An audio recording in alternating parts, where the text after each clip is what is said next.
South Africa stands at a crossroads, teetering on the edge of a precipice carved by its tumultuous history and the incendiary rhetoric of its present. The nation, once a beacon of reconciliation, now finds itself ensnared in a web of racial animosity, political machinations, and a disturbing surge in violence against its Afrikaner minority. At the heart of this maelstrom lies the contentious chant, "Kill the Boer," a relic of the past that refuses to be consigned to history. Before we continue, please like this video and subscribe to our channel and help us grow. The resurgence of Kill the Boer at political gatherings, particularly those orchestrated by the economic freedom fighters, has ignited a firestorm of controversy. Julius Malema, the EFF's charismatic and polarizing leader, has unapologetically led renditions of this song, dismissing accusations of hate speech and incitement. In a nation still healing from the scars of apartheid, such actions are not merely provocative, they are incendiary.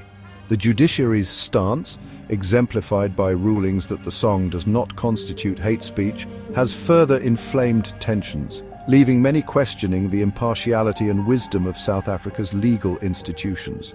Many Afrikaners see this as a clear signal that their suffering is not only ignored but actively encouraged by those in power.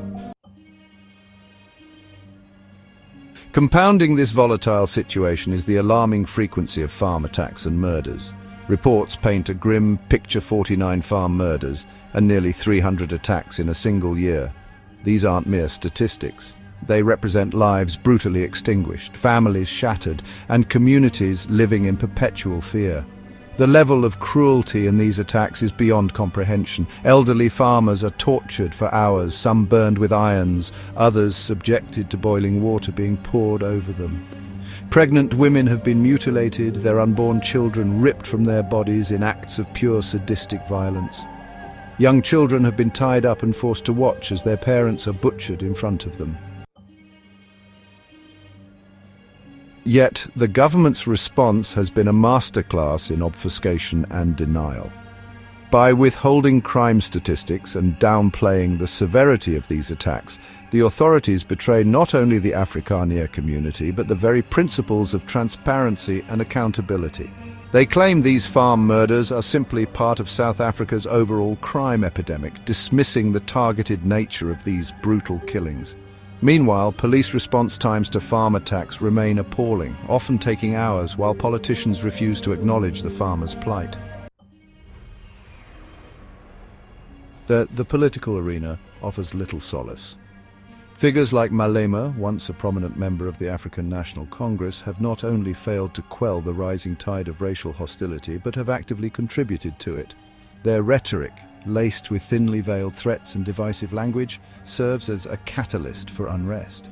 Even within the ANC, figures such as President Cyril Ramaphosa have failed to take decisive action to curb the open hostility directed at white South Africans, particularly farmers. Instead, the government dismisses concerns about farm murders as misinformation, a term wielded to silence dissenting voices and deflect scrutiny. The discrimination against Afrikaners extends far beyond violence. The South African government's broad-based black economic empowerment policies have systematically marginalized white South Africans from the job market. Many Afrikaners, despite their qualifications and experience, find themselves unemployable solely because of their race. White business owners struggle to secure government contracts as racial quotas prioritize black-owned businesses, regardless of merit or capability. The impact of these policies has been devastating, pushing thousands of white South Africans into desperate poverty. Entire Afrikaner communities now live in makeshift squatter camps abandoned by the very country they once helped build. These camps, often lacking running water, electricity, or proper sanitation, house families who have lost everything due to racial policies that exclude them from employment and assistance programs. While the government readily funds housing, education, and welfare programs for black South Africans, white citizens who fall into poverty are left with nothing. Humanitarian groups attempting to assist them face backlash and accusations of racism, further entrenching the suffering of these forgotten people. The media too plays a complicit role. Mainstream outlets, heavily influenced by government narratives, often shy away from addressing the stark realities faced by Afrikaner farmers. Instead, they focus on broader crime statistics, conveniently masking the targeted nature of farm attacks. This selective reportage perpetuates a dangerous misconception that farm murders are no different from the general crime plaguing South Africa. Yet the brutality of these crimes, the torturous methods employed by attackers, and the systematic nature of these assaults suggest otherwise. A simple home robbery does not involve hours of torture, sexual violence, or the execution of entire families. The international community has not been blind to these developments. Figures like Elon Musk, himself of South African descent, have publicly condemned the inflammatory rhetoric surrounding Kill the Boer. The United States, under the Trump administration, took steps to highlight the plight of white South Africans, even offering refugee status to those facing persecution. However, these efforts were met with fierce resistance from the South African government, which dismissed them as foreign interference. The current administration continues to deny the severity of the situation, hoping that international outcry will subside.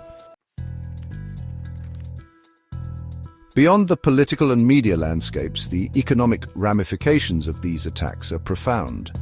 Farmers form the backbone of South Africa's agricultural sector, and their displacement, whether through murder, intimidation, or forced land redistribution policies, threatens food security for the entire nation. The ANC's land expropriation without compensation agenda further exacerbates this crisis, stoking fears of economic collapse reminiscent of Zimbabwe's catastrophic land reform policies. With fewer experienced farmers, agricultural output is declining, leading to increased food prices and potential shortages that will ultimately impact every South African, regardless of race. Despite these challenges, there remain voices of reason within South Africa.